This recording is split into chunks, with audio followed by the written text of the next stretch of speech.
Welcome to my channel. হাতে যখন বেশি সময় নেই আর চিকেন খাওয়ার ইচ্ছা হয়েছে, তখন এই হান্ডি চিকেনটা করে দেখতে পারেন। কষারও ঝামেলা নেই আর খুব টেস্টি।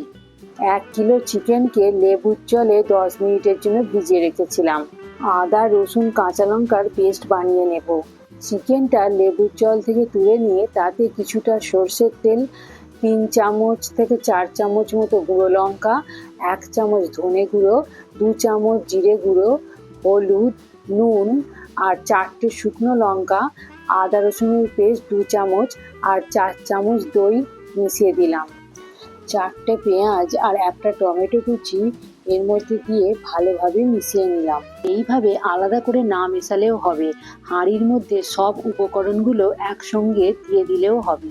এরপর একটা মাটির হাঁড়ি নিয়েছি, তার মধ্যে গোটা গরম মশলা আর তেজপাতা দিয়ে এই চিকেনের মিশ্রণটা এর মধ্যে দিয়ে দিলাম।